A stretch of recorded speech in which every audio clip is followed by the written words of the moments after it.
Good day everyone. Today I will talk about human processing and the role of science and technology in agriculture. For me, human processing simply means living a good and meaningful life. It is not only about having money or success, but also having immune food, good health, dignity, and a strong relationship with others. In agriculture, this is very important because farming gives us food and support the lives of farmers and communities. Without agriculture, people cannot live well or survive.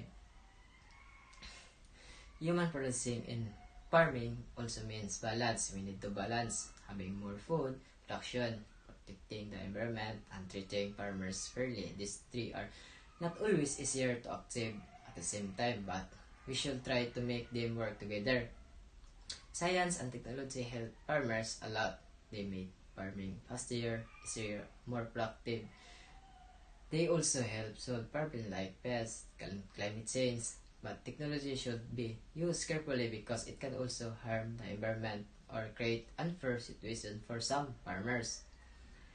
This is why we need appropriate technology, simple, affordable, and helpful for local farmers. In conclusion, science and technology should not only focus on improving production but also improving people's lives and protecting nature. As a future agriculturist, we should always aim for a better and fair life for everyone. Thank you.